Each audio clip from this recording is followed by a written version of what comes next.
जब आप किसी माफिया के सदस्य की कल्पना करते हैं तो आप आमतौर पर ऑटोमेटिक हथियारों से लैस खतरनाक दिखने वाले पुरुषों के बारे में सोचते हैं।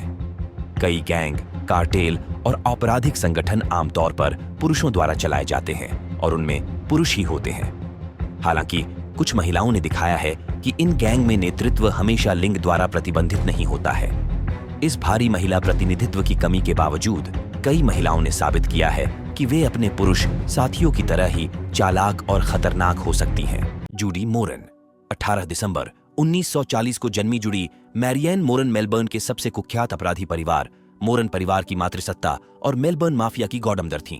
जूडी के शुरुआती जीवन के बारे में ज्यादा जानकारी नहीं है।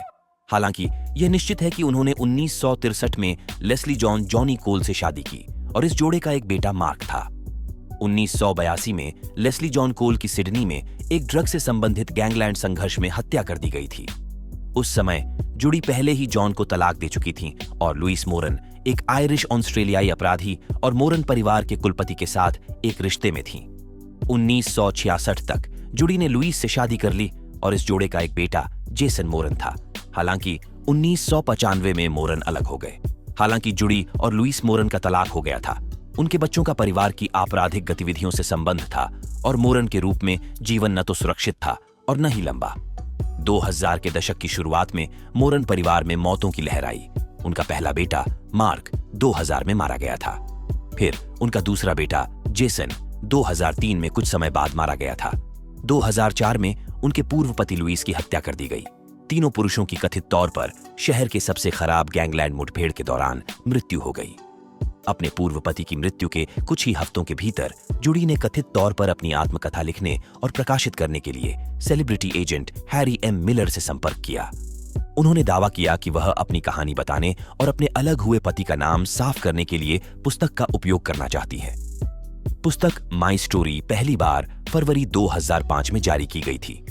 इसके जारी होने के एक सप्ताह बाद प्रकाशन घर को पुस्तक को वापस लेने के लिए मजबूर होना पड़ा जब यह पता चला कि इसमें फ्रेड सिल्वेस्टर, एक मृत विक्टोरियन जासूस के बारे में झूठे आरोप शामिल थे।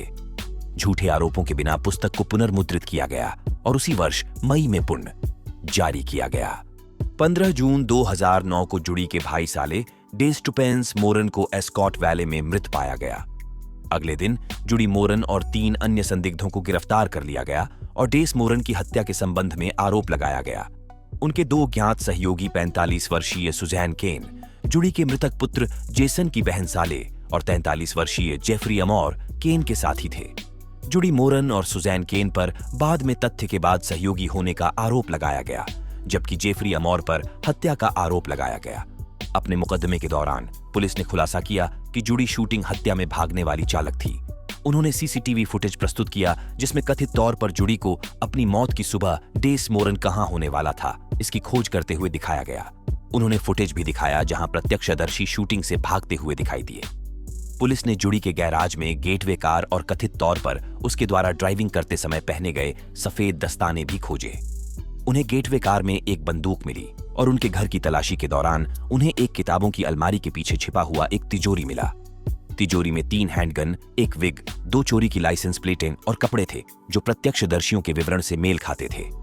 17 जून 2009 को मेलबर्न मैजिस्ट्रेट्स कोर्ट ने जूडी और सुजैन केन को जमानत देने से इनकार कर दिया क्योंकि हथियारों तक उनकी पहुंच ने उन्हें समुदाय के लिए खतरा बना दिया था। 9 जून 2011 को जूडी मोरन को डेस मोरन की शूटिंग का आयोजन करने के लिए हत्या का दोषी पाया गया। अगले दिन उन्हें 21 साल की न्यूनतम अवधि के बिना 26 साल जेल की सजा सुनाई गई। मां बार्कर, एरिजोना डोनी क्लार्क, जिन्हें लोकप्रिय रूप से केट बार्कर या मां बार्कर के नाम से जाना जाता था, बार्कर कार्पिस गैंग के एक आधे हिस्से का गठन करने वाले लड़कों की मां थीं, जो लोकप्रिय दुश्मन युग के दौरान बने थे। बार्कर कार्पिस गैंग प्रमुख अपराधी गैंगों में से एक था, जिनकी गतिविधियों ने संयुक्त राज्य के मध्य पश्चिमी भाग में प्रेस और नागरिकों के जीवन को प्रभावित किया। गैंग के जीवन काल के दौरान मां बार्कर को एक क्रूर और दुष्ट अपराध मातृसत्ता के रूप में प्रतिष्ठित किया गया था, जिन्होंने अपने बेटों की आपराधिक गतिविधियों का आयोजन और नियंत्रण किया। एरिजोना डोनी क्लार्क के रूप में एश ग्रोव, मिसौरी में जन्मी मां बार्कर ने 1892 में जॉर्ज बार्कर से शादी की। शादी के दौरान इस जोड़े के 4 बेटे हुए, हरमन, लॉयड, आर्थर और फ्रेड। तुलसा सिटी में एक गरीब अशिक्षित परिवार के रूप में रहते हुए रिपोर्टों का दावा है कि बारकर लड़कों का अपराध का लंबा इतिहास है। उनकी आपराधिक गतिविधियों का सबसे पहला रिकॉर्ड 1910 तक का है, जब अधिकारियों ने हरमन बारकर को अपने भागने वाली कार में एक बच्चे को कुचलने के बाद राजमार्ग डकैती के लिए गिरफ्तार किया था। समय बीतने के साथ बारकर लड़के हत्या, अपहरण और सशस्त्र डकैती जैसे अधिक गंभीर और घृणित अपराधों में शामिल हो गए। हालांकि गैंग के अपहरण और डकैती में मां के योगदान को कभी भी सटीक रूप से प्रलेखित नहीं किया गया है। हालांकि कई रिपोर्टें हैं कि उन्होंने केवल अपने अपराधी बेटों के लिए मातृत्व की भूमिका निभाई और उनके साथ देश भर में यात्रा की।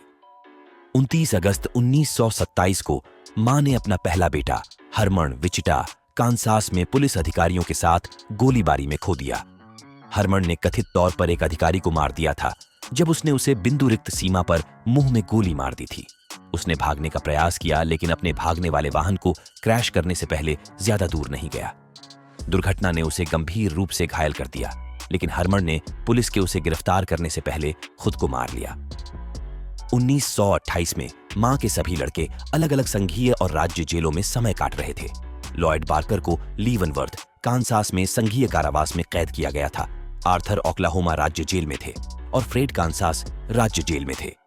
उसी वर्ष मां बारकर कथित तौर पर अपने पति जॉर्ज को घर से बाहर निकालने के बाद तलाकशुदा हो गईं। अन्य रिपोर्टों का दावा है कि उनके अपराधी जीवन और इसके परिणामों, विशेषकर हरमन की मृत्यु के बाद, उनके और उनके बेटों को छोड़ दिया। जब उनके बेटे जेल में थे, मां बिना नौकरी और बिना पति के अत्यंत गरीबी में रहती थीं। 1930 में अपने पति आर्थर डब्ल्यू डनलप से मुलाकात करने के बाद उनकी किस्मत बदलने लगी। 1931 में उनके बेटे फ्रेड को जेल से रिहा किया गया। रिहा होने के बाद वह साथी पूर्व कैदी एल्विन कार्पिस के साथ मिलकर बारकर कार्पिस गैंग का गठन किया। गैंग ने तब तक कहर बरपाया जब तक कि उन्होंने 19 दिसंबर 1931 को वेस्ट प्लेन्स मिसौरी में शेरिफ सी रॉय केली को मार नहीं दिया, एक अपराध जिसने उन्हें इस क्षेत्र से भागने के लिए मजबूर किया। 1932 में रिहा होने के बाद आर्थर कार्पिस और अपने भाई फ्रेड के साथ मिलकर बारकर कार्पिस गैंग का मूल गठन किया। थोड़ी देर बाद समूह सेंट पॉल मिनेसोटा में चला गया, जहां उन्होंने सेंट पॉल पुलिस प्रमुख थॉमस बिग टॉम ब्राउन के संरक्षण में अपहरण सहित अपनी डकैती के संचालन का विस्तार किया। मां और उनके बेटों को सेंट पॉल से भागने के लिए मजबूर होना पड़ा जब उन्हें एक सुराग मिला कि पुलिस ने उनका ठिकाना खोज लिया है। समूह मेनोमोनी विस्कॉन्सिन भाग गया। 1993 तक समूह सेंट पॉल मिनेसोटा लौट आया था, जहां उन्होंने 2 धनी व्यापारियों विलियम हैम और एडवर्ड ब्रेमर का अपहरण कर लिया। कुल मिलाकर $3 लाख का फिरौती मांगी। एडवर्ड ब्रेमर का अपहरण मां और बारकर कार्पिस गैंग की अंतिम प्रमुख आपराधिक गतिविधि थी। FBI ने गैंग पर अपनी पूरी ताकत झोंक दी, जिससे उन्हें दूसरी बार सेंट पॉल छोड़ने के लिए मजबूर होना पड़ा। जब तक उन्होंने फिरौती को धोने की कोशिश की, तब तक उनके लड़कों ने मां को शिकागो क्षेत्र के विभिन्न अपार्टमेंटों में छिपा दिया। 8 जनवरी 1935 को FBI ने शिकागो में उनके बेटे आर्थर को गिरफ्तार किया और उन पर एक नक्शा मिला जो उन्हें मां बारकर और उनके दूसरे बेटे फ्रेड के ठिकाने तक ले गया। एजेंटों ने घर को घेर लिया और आत्मसमर्पण की मांग की, लेकिन फ्रेड ने एजेंटों पर गोली चला दी। कथित तौर पर घंटों तक चले एक तीव्र गोलीबारी में फ्रेड और मां दोनों मारे गए थे। मरिया लिच्चियार्दी कैमोरा यूरोप में और उसके आसपास काम करने वाले सबसे पुराने और सबसे कुख्यात अपराधी माफिया सिंडिकेटों में से एक है। 17वीं शताब्दी में इसके बनने के बाद से कैमोरा की गतिविधियों ने उन क्षेत्रों में हत्या के उच्च स्तर में योगदान दिया है जहां यह काम करता है, और इसे इतालवी सरकार द्वारा इटली में सबसे हत्या करने वाला और हिंसक आपराधिक संगठन माना जाता है। संगठन के प्राथमिक कार्यों में रैकेटियरिंग, ड्रग ट्रैफिकिंग, नकली मुद्रा और मनी लॉन्ड्रिंग शामिल थे। यह विरासत थी जो मारिया लिकियार्डी को जन्मसिद्ध अधिकार के रूप में विरासत में मिली थी। 24 मार्च 1951 को जन्मी मारिया लिकियार्डी उपनाम ला पिकोलिना नेपोलिटन उपनगर सेकोंडिग्लियानो में पली बढ़ी, जो लिकियार्डी कबीले का एक प्रसिद्ध ओन प्रेषण आधार था। उसके सभी परिवार के सदस्य कैमोरा के सदस्य थे। उनके पिता इस क्षेत्र में एक लोकप्रिय स्थानीय बॉस थे। उनके भाइयों में से एक गेनारो लिकियार्डी, जिन्हें लोकप्रिय रूप से एस किग्ना के नाम से जाना जाता है, कैमोरा रैंक में चढ़ गए और सेकोंडिग्लियानो अलायंस के प्रमुख और संस्थापक सदस्य बने। 90 के दशक के मध्य में कैमोरा कबीलों में से एक के भीतर एक शक्ति परिवर्तन ने नेपल्स और पड़ोसी शहरों में आतंक के एक युग की शुरुआत की। 1993 में अपने पति और 2 भाइयों की गिरफ्तारी के बाद मारिया लिकियार्डी सत्ता में आईं और कबीले का प्रमुख बन गईं। वह लिक्कार्डी कबीले की पहली महिला प्रमुख बनी और सेकोंडिग्लियानो अलायंस की गॉडमदर बनी। उनके नेतृत्व में संगठन, जो अपनी अतिशयोक्ति और हिंसक छवि के लिए लोकप्रिय था, अधिक परिष्कृत और गुप्त हो गया, जिससे यह अधिक शक्तिशाली हो गया। मारिया कार्टेल चलाने की प्रशासनिक जिम्मेदारियों से अनजान नहीं थी। गठबंधन का प्रमुख बनने के कुछ समय बाद मारिया लिकियार्डी ने युद्धरत गुटों में नियंत्रण और स्थिरता लाया और प्रस्तावित किया कि कबीले अपने ड्रग व्यापार और रैकेटियरिंग व्यवसाय का विस्तार करने के लिए शहर साझा करें। इससे 20 कैमोरा कबीलों के एक नाजुक गठबंधन का गठन हुआ। उनके नेतृत्व में कैमोरा कबीले ने अपने कोड से विचलित हो गया, जिसने उन्हें वेश्यावृत्ति से लाभ उठाने से प्रतिबंधित कर दिया था। उन्होंने अल्बानियाई माफिया से लड़कियों को $2000 में खरीदकर एक पाइपलाइन बनाया। कई लड़कियां वैध काम और बेहतर जीवन के वादे पर आईं, केवल गुलाम बनने और वेश्यावृत्ति के लिए मजबूर होने के लिए। 90 के दशक के मध्य तक माफिया की गतिविधियां फल फूल रही थीं और इसके ड्रग व्यापार से कथित तौर पर रोजाना €500,000 की कमाई होती थी। मारिया का शासन तब तक सुचारू रूप से चला जब तक कि 1999 के वसंत में अपरिष्कृत हेरोइन के एक माल की वजह से असहमति नहीं हुई। लो रूसो कबीला कैमोरा गठबंधन के कबीलों में से एक मारिया की पीठ के पीछे गया और बाजार में शुद्ध अपरिष्कृत हेरोइन जारी किया, जिससे सड़कों पर कई नशेड़ी की मौत हो गई। परिणाम स्वरूप अधिकारियों ने कैमोरा कबीलों पर ध्यान केंद्रित किया, जिसके बाद कई कबीले नेताओं को गिरफ्तार किया गया। लो रूसो कबीले की अवज्ञा और बाद में अलगाव ने गठबंधन को विघटित कर दिया, जिससे एक पूर्ण युद्ध हो गया। कबीले ने नेपल्स में 120 से अधिक लोगों की जान लेने वाले एक लड़ाई में क्षेत्रों पर युद्ध किया। युद्ध का नुकसान और प्रभाव अधिकारियों के लिए अनदेखा करने के लिए बहुत गंभीर थे। उन्होंने मारिया लिक्कार्डी की जांच शुरू की और बाद में उन्हें 2001 में 30 सबसे अधिक वांछित इटालियंस की सूची में शामिल किया गया। वह एक भगोड़ा बन गई और संरक्षण के एक कुलीन नेटवर्क की मदद से मारिया 2 साल तक पकड़े से बच गई। भागते समय उसने लिकियार्डी कबीले की बॉस के रूप में काम करना जारी रखा। जनवरी 2001 में उसने कथित तौर पर वरिष्ठ अभियोजक लुइगी बॉबियो के घर पर बमबारी की थी, ताकि उसे अपने कबीले की गतिविधियों की जांच बंद करने की चेतावनी दी जा सके। 14 जून 2001 को नेपल्स पुलिस ने मारिया लिकियार्डी को नेपल्स के पास मेलिटो में गिरफ्तार किया। उस पर आरोप लगाया गया था और बाद में उसे जेल की सजा सुनाई गई थी। जेल में रहते हुए उसने कबीले पर अपना नियंत्रण बनाए रखा। लगभग 8 साल बाद मारिया को 2009 में रिहा किया गया। 26 जून 2019 को सेकोंडिग्लियानो अलायंस के खिलाफ एक विरोधी कैमोरा ऑपरेशन से बाल बचने के बाद वह दूसरी बार भगोड़ा बन गई। लगभग 2 महीने बाद 7 अगस्त 2021 को अधिकारियों ने मारिया लिकियार्डी को रोम के सियाम्पिनो हवाई अड्डे पर गिरफ्तार किया, जब वह स्पेन की यात्रा कर रही थी। वर्जीनिया हिल कैसे एक छोटे से शहर की एक खेत की लड़की डीप साउथ में माफिया के इतिहास में सबसे प्रतिष्ठित महिला आकृतियों में से एक बन सकती है? यह प्रश्न 1951 में संगठित अपराध पर केफाउवर सीनेट समिति की सुनवाई के दौरान न्यू हैम्पशायर के सीनेटर चार्ल्स डब्ल्यू टोबी ने आकर्षक लेकिन शर्मीली मिस हिल से पूछा था, जिस पर मिस हॉल ने जवाब दिया, मैं पूरी दुनिया की सबसे अच्छी वेश्या हूं। 26 अगस्त 1916 को अल्बामा के लिप्सकॉम में जन्मी ओनी वर्जीनिया हिल मीडिया द्वारा queen own of the mob का उपनाम दिया गया। एक कुख्यात अमेरिकी अपराध आकृति थी। 1930 के दशक के मध्य में शिकागो माफिया के उच्च रैंकिंग सदस्यों के लिए एक कुरियर बनने के बाद अपराधी भूमिगत में उनकी सत्ता में वृद्धि शुरू हुई। 1933 में उस समय 15 वर्ष की आयु की वर्जीनिया अपने किशोर पति रांडेल के साथ जॉर्जिया से शिकागो चली गई। वर्जीनिया ने अपने छोटे शहर की गरीबी से बचने की उम्मीद की और अश्लील फिल्म उद्योग में प्रवेश करने की उम्मीद के साथ शहर में चली गई। शिकागो जाने के 1 साल बाद उसने अपने पति को तलाक दे दिया। 1933 सेंचुरी ओन ऑफ प्रोग्रेस शिकागो के विश्व मेले के दौरान उन्हें एक वेट्रेस के रूप में नौकरी मिली, ताकि सेक्स कार्यकर्ता के रूप में अपनी कमाई को बढ़ाया जा सके। युवा वर्जीनिया अमीर जुआरी और बुकमेकर जोसेफ एप्स्टीन की प्रेमिका बन गई। एप्स्टीन को रेसिंग वायर रैकेट में जैक गुजिक के लेफ्टिनेंट के रूप में बताया गया था। जल्द ही वह एप्स्टीन की प्रेमी बन गई। वर्षों बाद एप्स्टीन मेयर लैंस्की से कहेंगे, एक बार जब वह लड़की आपकी त्वचा के नीचे होती है तो यह कैंसर की तरह होती है, यह असाध्य है। एप्स्टीन के माध्यम से वर्जीनिया हिल शिकागो आउटफिट अपराध संगठन का हिस्सा बन गई। उनके कनेक्शन ने उन्हें संगठन के शीर्ष नामों में से कई के संपर्क में लाया, जिनमें रोक्को फिशेटी, लकी लुसियानो, फ्रैंक निट्टी और जो एडोनिस जैसे पुरुष शामिल थे। वह इन लोगों के करीब हो गई और कथित तौर पर उनमें से अधिकांश के साथ यौन संबंध थे। माफिया के लिए एक रखैल होने के अलावा उसने उनके लिए एक कुरियर के रूप में काम करना शुरू कर दिया, बड़ी मात्रा में पैसा ले जाया और उनके बीच संदेश पहुंचाया। वह केवल एक और सेट के वक्र से अधिक होने के लिए जानी जाती थी। रिपोर्टों का दावा है कि वह संगठित अपराध पर खुफिया जानकारी के लिए एक केंद्रीय व्यक्ति थी। अल कैपोन और शिकागो माफिया के साथ उनके काम ने उन्हें लुसियानो परिवार के बॉस, जो एडोनिस पर नजर रखने के लिए न्यूयॉर्क की यात्रा की, जो उन्होंने अपना प्रेमी बनकर किया। वर्जीनिया के लिए, जो एडोनिस एक नौकरी थी, लेकिन जो उसके साथ गहराई से प्यार में पड़ गया था। न्यूयॉर्क में अपने समय के दौरान वह लुसियानो के सहयोगियों में से एक बेंजामिन बगसी सीगल से मिली, जो बाद में उनका प्रेमी बन गया, जो एडोनिस के लिए एक निराशा थी। हालांकि इस कहानी की पुष्टि करने के लिए कोई रिपोर्ट नहीं है। वर्जीनिया और सीगल की शादी होने की अफवाह थी, जब कथित तौर पर 1946 में बाद में अपनी पत्नी को तलाक दिया था।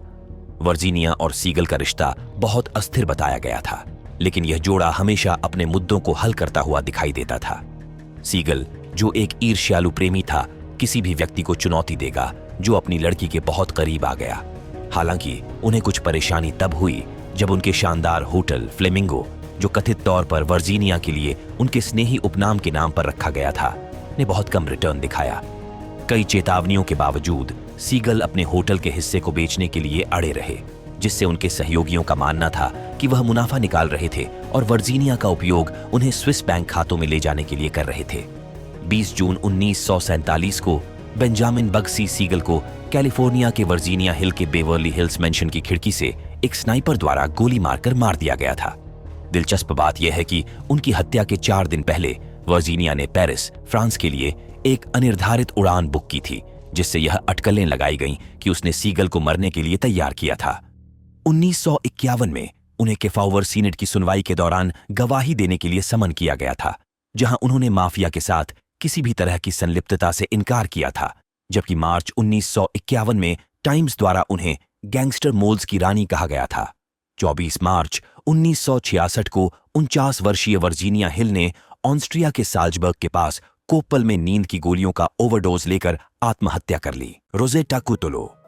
1 जनवरी 1937 को जन्मी रोसेट्टा कुटोलो राफेल कुटोलो की बहन है, जो कैमोरा माफिया के बॉस और न्यूओवा कैमोरा ऑर्गेनाइजेटा एनसीओ के संस्थापक थे, एक संगठन जो उन्होंने कैमोरा को बहाल करने के लिए बनाया था। लोकप्रिय रूप से उओची ई गियाचियो के नाम से जानी जाती है, जिसका अनुवाद बर्फ की आंखें होता है। रोसेट्टा ने कथित तौर पर एनसीओ की दिन प्रतिदिन की गतिविधियों को संभाला, जबकि उनके भाई ने अपना अधिकांश समय सलाखों के पीछे बिताया। वह 15 वर्षों से अधिक समय तक उनके पीछे प्रेरक शक्ति थी, जिसके बिना एनसीओ का पतन हो गया होता।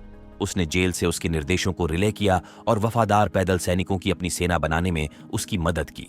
जांचकर्ताओं का दावा है कि रोसेट्टा ने शादी न करने का वचन लिया था, खुद को अपने भाई के आपराधिक संगठन और गतिविधियों की देखरेख के लिए समर्पित कर दिया था। पुरुष प्रधान क्षेत्र में काम करते हुए रोसेट्टा कुटोलो ने जल्द ही अपने पुरुष सहयोगियों का सम्मान अर्जित किया। उनका व्यावसायिक कौशल और सख्ती जल्द ही किंवदंती बन गई और उन्हें अपने शासनकाल के दौरान नियंत्रण बनाए रखने में मदद मिली। हालांकि समूह के कई महत्वपूर्ण सदस्यों का मानना था कि वह कोई प्रासंगिक भूमिका नहीं निभाती थी, क्योंकि वह एक महिला थी। 1970 और 1980 के बीच रोसेट्टा ने कुटोलो के परिवार के कई दुश्मनों के निष्पादन का आदेश दिया। उसने कथित तौर पर कई प्रमुख हस्तियों की हत्या का भी आदेश दिया, जिसमें नेपल्स के पोगियोरेले जेल के उप प्रमुख भी शामिल थे, जहां उसके भाई और अन्य कबीले के सदस्य समय काट चुके थे। अधिकारियों का यह भी मानना है कि वह 1978 में अपने भाई के असफल जेल से भागने के प्रयास के लिए जिम्मेदार थीं। पुलिस के अनुसार रोसेट्टा कुटोलो सीधे कबीले के वित्त के लिए जिम्मेदार थीं। उसने उनके संरक्षण रैकेट, मनी लॉन्ड्रिंग, वेश्यावृत्ति और ड्रग ट्रैफिकिंग गतिविधियों के लिए रणनीति बनाते हुए कोषाध्यक्ष के रूप में कार्य किया। रोसेट्टा और कुटोलो के दाहिने हाथ वाले व्यक्ति विंसेंजो कैसिलो ने एनसीओ और न्यूओवा फैमिलिया के अपने प्रतिद्वंद्वियों के बीच युद्ध को समाप्त करने के लिए कैमोरा कबीलों और सिसिलियन माफिया के कार्यकारी सदस्यों के साथ काम किया। अक्टूबर 1981 में अधिकारियों द्वारा उसके एक गढ़ पर छापा मारने के बाद रोसेट्टा कुटोलो को पुलिस द्वारा छिपाने के लिए मजबूर किया गया था, जिससे उसे पड़ोस के पुजारियों में से एक द्वारा चलाए जा रहे एक कार में एक गलीचा के नीचे भागने के लिए मजबूर होना पड़ा। एक भगोड़े के रूप में उसने विभिन्न शहरों में सुरक्षित घरों से संगठन के संचालन का नियंत्रण बनाए रखा, जबकि 1 दशक से अधिक समय तक सफलतापूर्वक अधिकारियों से बच गई। उसकी अनुपस्थिति में उसे संगठित अपराध गतिविधियों के लिए लगभग 10 साल जेल की सजा सुनाई गई थी। इसके अलावा वह जबरदस्ती वसूली, हत्या और सशस्त्र डकैती सहित अपराधों के लिए वांछित थी। फरवरी 1993 में पुलिस द्वारा उसके ठिकाने का पता चलने के बाद उसने खुद को आत्मसमर्पण कर दिया। पुलिस रिपोर्टों के अनुसार नेपल्स के पूर्व में ओटावियानो में 20 अधिकारी 9 फरवरी को राफेल कुटोलो की पत्नी के लिए एक विला में गए थे। कुछ अधिकारियों ने विला को घेर लिया, जबकि अन्य दरवाजे तक चले गए और दस्तक दी। रिपोर्टों में कहा गया है कि रोसेट्टा कुटोलो स्वेच्छा से प्रकट हुई जब यह स्पष्ट हो गया कि वह बच नहीं सकती। उसने कोई प्रतिरोध नहीं किया और कहा कि मैं एक भगोड़ा होने से थक गई हूं। रोसेट्टा ने कथित तौर पर रोते हुए अधिकारियों से कहा कि वह खुद को आत्मसमर्पण करने के बारे में सोच रही थी, लेकिन उसे डर था कि उसे जेल में एक प्रतिद्वंद्वी कबीले द्वारा मार दिया जा सकता है। उसके पकड़े जाने के बाद उसका पहला अनुरोध था कि उसे एक अलग सेल में रखा जाए। उसकी गिरफ्तारी के बाद उसकी शुरुआती 9 साल की सजा को घटाकर 5 कर दिया गया। हालांकि अभियोजन पक्ष ने तर्क दिया कि रोसेट्टा कुटोलो ने अपने भाई के संगठन को चलाया, लेकिन उसे 9 हत्या के आरोपों से बरी कर दिया गया। रोसेट्टा ने यह दलील दी कि वह हानि रहित थी और उसकी फ्रेम छवि ने उसका मामला साबित करने में मदद की। थेल्मा राइट दक्षिण फिलाडेल्फिया में एक प्यार करने वाले कैथोलिक परिवार में पली बढ़ी। थेल्मा राइट ने सेंट मारिया गोरेट्टी हाई स्कूल से स्नातक किया और फिर टेम्पल यूनिवर्सिटी में गई, जहां उन्होंने रियल एस्टेट प्रबंधन में प्रमुखता हासिल की। कॉलेज से स्नातक होने के बाद वह लॉस एंजल्स, कैलिफोर्निया चली गईं, जहां उन्होंने विभिन्न व्यावसायिक उद्यमों में हाथ आजमाया। हालांकि कैलिफोर्निया में कई साल बिताने के बाद वह फिलाडेल्फिया लौट आईं। 1977 में एक युवा थेल्मा राइट, जो अपने 20 के दशक की शुरुआत में थी, अपने भावी पति जैकी राइट से मिली। जैकी फिलाडेल्फिया की ड्रग दुनिया में एक प्रमुख व्यक्ति थे और शहर के शीर्ष हेरोइन थोक विक्रेताओं में से एक थे। उनका फिलाडेल्फिया के एक खतरनाक स्ट्रीट गैंग ब्लैक माफिया से भी संबंध था, जो पुलिस की हत्या के लिए कुख्यात था। थेल्मा बाद में स्वीकार करेंगी कि वह अपने पति के ड्रग व्यापार से अवगत थीं और जीवन शैली के कारण इसकी वास्तविकताओं के साथ सहज थीं, जो उन्हें और उनके बेटे को मिली, जो 1982 में पैदा हुआ था। अगस्त 1986 में अपने बेटे के जन्म के 4 साल बाद माफिया बॉस जैकी राइट की हत्या कर दी गई। उनका शव सिर में घातक गोली लगने से एक गलीचा में लपेटा हुआ मिला। अपने पति की मृत्यु के बाद थेल्मा ने अपने संचालन को संभाला, जो कुछ भी करना पड़ा ताकि वह खुद और अपने बेटे का पालन पोषण कर सकें। उन्होंने अपने मृत पति का पैसा वसूल करके और एक एशियाई महिला को चाची के नाम से जाना जाने वाला उसका कर्ज चुकाकर संचालन शुरू किया। 90 के दशक की शुरुआत में फिलाडेल्फिया ड्रग वितरण मुख्य रूप से कोकीन और हेरोइन का केंद्र था। इस वातावरण ने थेल्मा के लिए एक बड़े आपराधिक संगठन को विकसित करने और चलाने के लिए एक उर्वर आधार प्रदान किया, जो फिलाडेल्फिया से संचालित होता था, लेकिन देश भर में परिचालन आधार था। उसने फिलाडेल्फिया और लॉस एंजल्स के बीच बड़ी मात्रा में हेरोइन और कोकीन के परिवहन का निरीक्षण किया। समय के साथ थेल्मा को ड्रग जीवन से प्यार हो गया। उसने अपने मृत पति से सीखे गए सबक को अपनाया और उनका उपयोग प्रमुख संचालन को व्यवस्थित और योजना बनाने के लिए किया। अपनी सफलता के चरम पर थेल्मा दुनिया के शीर्ष पर थी। रिपोर्टों का अनुमान था कि उनके संचालन से हर महीने $4 लाख तक का लाभ होता था। उनके कारनामों ने उन्हें क्वीन पिन और बॉस लेडी सहित विभिन्न उपनाम दिलाए। जुलाई 1951 में बॉस लेडी ने 3 त्रासदियों के बाद अपराध के जीवन से दूर जाने का फैसला किया, जिसने उनके जीवन की दिशा प्रभावित की। पहला, उनका दोस्त गैंगलैंड गोलीबारी की क्रॉसफायर में फंस गया था। दूसरा, उनके सहयोगी फैट्स को गिरफ्तार कर जेल भेज दिया गया। तीसरा, उनके ड्रग कनेक्ट को एक प्रतिद्वंद्वी गैंग द्वारा मार दिया गया था। साल के अंत तक थेल्मा राइट अच्छे के लिए ड्रग गेम से दूर चली गई। ड्रग व्यापार से मोटी चेक के बिना अपना जीवन चलाने के लिए थेल्मा को एकल मातृत्व की वास्तविकताओं का सामना करने के लिए मजबूर होना पड़ा। उसने एक पूर्णकालिक नौकरी ली और कुछ ही समय में वह कार्यालय में एक औसत जेन की तरह कॉर्पोरेट सीढ़ी नेविगेट कर रही थी। थेल्मा ने कॉर्पोरेट स्पेस को उत्कृष्ट रूप से नेविगेट किया और रियल एस्टेट उद्योग में अपने लिए एक करियर बनाया। वह 2009 तक जनता की नजर से दूर रही, जब उन्होंने मानसिक स्वास्थ्य के मुद्दों और नशे से निपटने वाली महिलाओं के लिए संपत्तियों का प्रबंधन करने के लिए जिम्मेदार एक गैर लाभकारी संगठन के लिए काम किया। 2011 में थेल्मा राइट ने अपने संस्मरण with eyes from both sides living my life in and out of the game में अंततः साफ होने पर अपने पीछे छोड़े गए जीवन पर फिर से विचार करने का फैसला किया। 2015 में उन्होंने थेल्मा राइट फाउंडेशन बनाया, एक संगठन जो युवा जोखिम वाली महिलाओं को जेल से बचने और ड्रग्स और गैंगों में शामिल होने से बचने के लिए शिक्षा पर ध्यान केंद्रित करने के लिए प्रेरित करने पर केंद्रित है, विशेष रूप से वे महिलाएं जिन्हें पुरुषों ने ड्रग जीवन में ले जाया है। Stephanie Saint clear. 1920 के दशक में स्टेफनी सेंट क्लेयर न्यूयॉर्क के अंडरवर्ल्ड के शीर्ष पर पहुंच गईं। वह अवैध जुआ और रैकेटियरिंग में शामिल एक प्रमुख व्यक्ति बन गईं। इस प्रक्रिया में उन्होंने खुद के लिए एक भाग्य अर्जित करते हुए एक सफल साम्राज्य का निर्माण किया। वेस्ट इंडीज में एक एकल मां फेलिसियन के लिए अफ्रीकी मूल के जन्म उनका निकट परिवार अपेक्षाकृत धनी था और काले सामाजिक अभिजात वर्ग का हिस्सा बन गया था। उनके पिता की मृत्यु के बाद यह सब बदल गया। उनके पिता की मृत्यु के कारण परिवार का सामाजिक स्तर गिर गया और कुछ रिपोर्टों का दावा है कि इसने स्टेफनी को 1911 में 13 साल की उम्र में अकेले उत्तरी अमेरिका की यात्रा करने के लिए प्रेरित किया। हालांकि कुछ रिपोर्टों का दावा है कि स्टेफनी सेंट क्लेयर का जन्म 1887 में हुआ था और जब वह 23 वर्ष की थीं, तब उन्होंने उत्तरी अमेरिका की यात्रा की थी। निश्चित रूप से यह है कि स्टेफनी सेंट क्लेयर अपनी 20 के दशक के मध्य में एक महिला के रूप में न्यूयॉर्क शहर में रह रही थीं। वह हार्लेम में बस गईं और शहर के एक पुराने अपराध गैंग 40 थीव्स में शामिल हो गईं। गैंग के साथ उनकी भागीदारी ने एक नींव बनाई जिसने स्टेफनी को अवैध जुआ के दृश्य में लॉन्च करने में मदद की। 1923 तक वह नंबरों के व्यवसाय में अपनी भागीदारी और अपना नीति बैंक स्थापित करने के लिए कुख्यात थीं।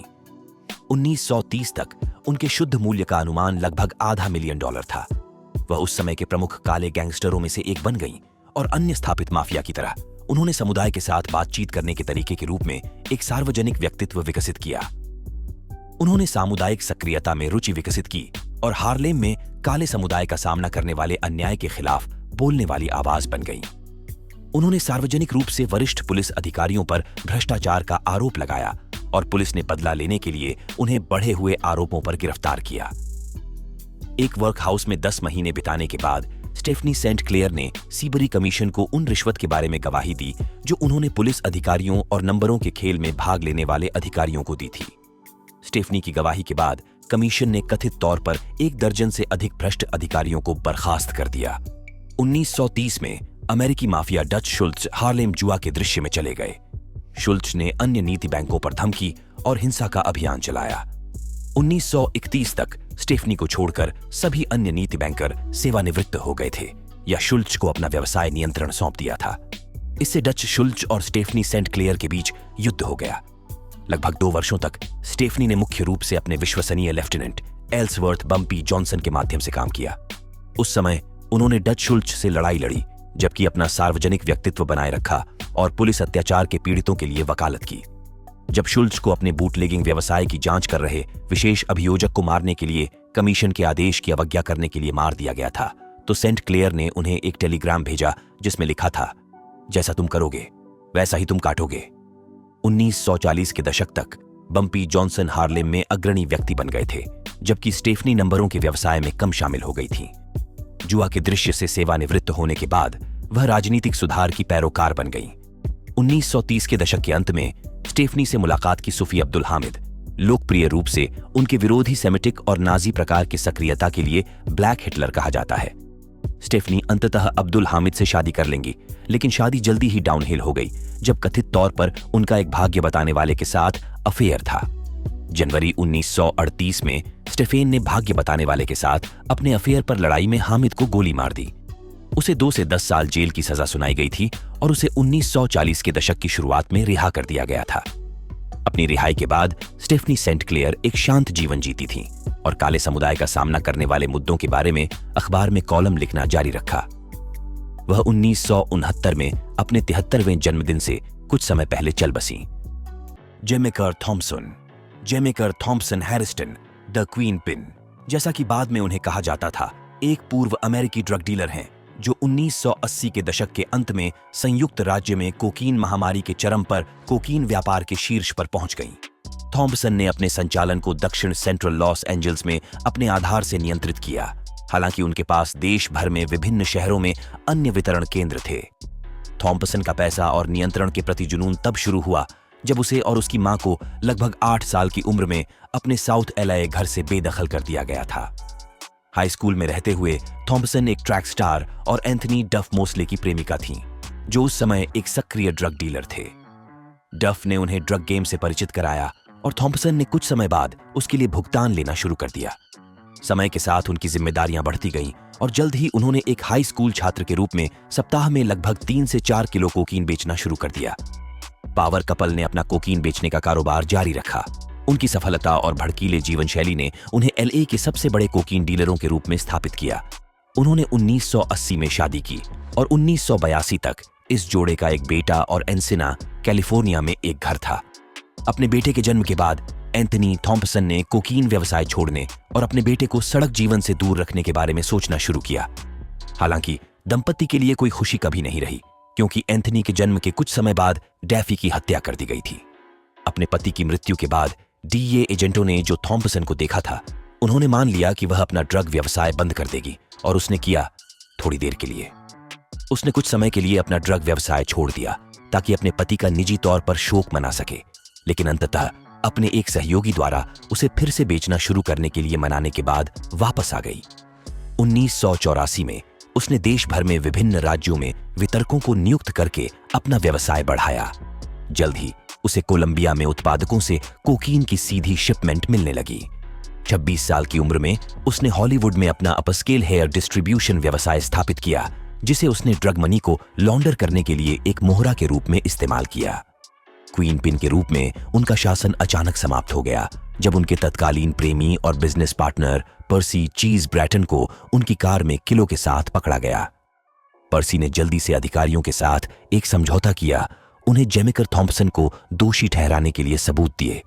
जल्द ही थॉम्पसन एक भगोड़ा बन गई और अपने 18 महीने तक गिरफ्तारी से बचने के लिए अपने कनेक्शन का इस्तेमाल किया।